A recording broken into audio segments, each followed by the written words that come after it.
The $1 billion wedding gift that shocked the world, Princess Leonor's golden surprise. A royal wedding. A future queen. A gift so extravagant it silenced an entire nation. Everyone expected diamonds. No one expected this. Because what Princess Leonor received wasn't just wealth. It was a statement to the world. Spain had been waiting for this moment for decades, the wedding of its future queen. Princess Leonor, daughter of King Felipe VI and Queen Letizia, stood as more than royalty. She was the embodiment of Spain's modern monarchy. Elegant, educated, and fiercely private, Leonor had captured global attention since childhood. But nothing could have prepared the world for what happened on her wedding day. The ceremony was set in the heart of Madrid, a blend of ancient tradition and quiet revolution. Spain hadn't seen a royal celebration of this scale in generations. Every camera lens was fixed on Leonor, radiant in a gown that shimmered like liquid gold. The air carried an electric weight, the kind that exists only when history is about to shift. As vows were exchanged, whispers spread through the royal court. There was talk of a mysterious gift, something unprecedented, something that would define Leonor's reign before it even began. But no one knew what it was. Until the moment came. When the king stood to address his daughter, the room fell silent. His voice trembled slightly, the voice of a monarch, but also a father. He spoke not only of duty but of destiny. He turned toward Leonor and presented what he called Spain's eternal promise. What lay before her wasn't just a jewel or a title, it was a treasure said to be worth over $1 billion. The crowd gasped. The world would soon follow. But what exactly was this billion-dollar gift?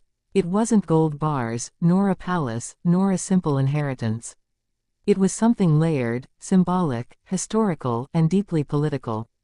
King Felipe gifted his daughter ownership rights to a centuries-old royal estate known as El Valor de la Corona, the worth of the crown, a secretive royal foundation holding rare jewels, priceless paintings, and hidden shares in some of Europe's most powerful corporations.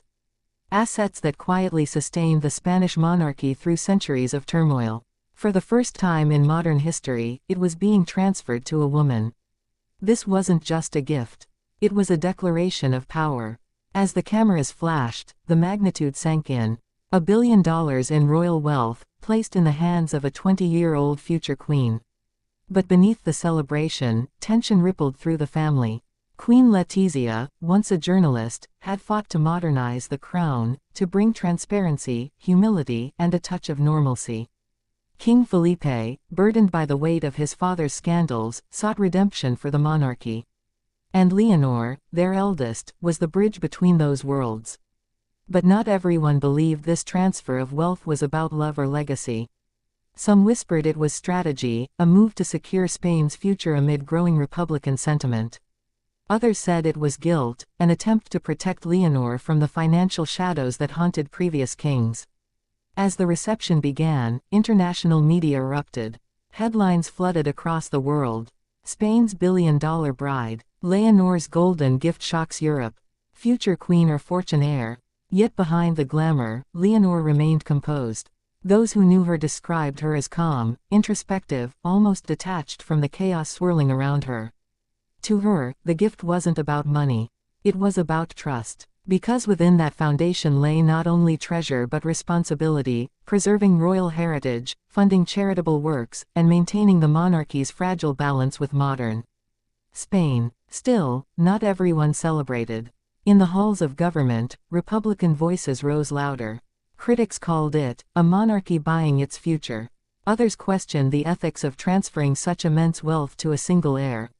Social media turned the story into a battlefield of opinions. But Leonor's response was simple. Weeks after the wedding, she made her first solo address as Princess of Asturias, and her words stunned the nation.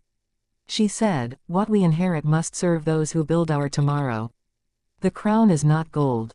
It is duty. The applause that followed was not polite, it was thunderous. Even critics paused. For a moment, Spain saw not privilege, but purpose. Still, questions lingered. Where had the billion come from? What did this foundation truly hold? Some investigative reports suggested ties to royal investments stretching back to the early 1900s, oil shares, land holdings across Europe, and priceless art quietly traded under royal seals. Others claimed part of the valuation came from historic artifacts, like the lost Crown of Castile, rumored to have been restored and locked in the royal vaults. Each revelation deepened the mystery, each secret inviting another. Why reveal it now? Why at her wedding? Some insiders hinted it was Letitia's idea, a symbolic uniting of Spain's old and new identities. Others believed it was Philippe's quiet farewell to power, placing his trust entirely in his daughter before she officially ascends the throne. Regardless of motive, the act transformed Leonor overnight. No longer just Spain's princess, she became the living symbol of a monarchy reborn, young, female, and formidable. Internationally, other royal houses took notice. In Britain, comparisons were drawn to Princess Diana's legacy, the idea that one woman could redefine royal meaning. In Denmark and Sweden, commentators praised Spain's bold step toward transparency, even if cloaked in opulence. But inside the palace, not everyone smiled. Some senior advisors warned that Leonor's growing influence could unsettle Spain's delicate political balance. Her charisma, education, and quiet confidence were winning hearts and challenging traditions.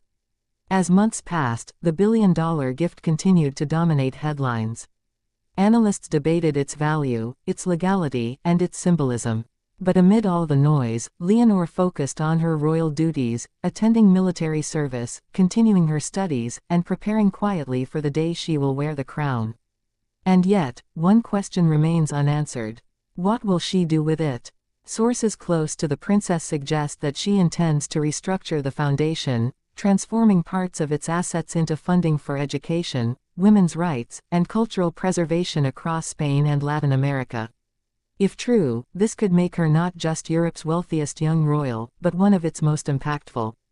Her close circle describes her as visionary, deeply aware that public perception defines power. To Leonor, the billion-dollar gift isn't an inheritance. It's a test of character, leadership, and the future she hopes to create. Because beneath the diamonds and gold, this story isn't about money at all.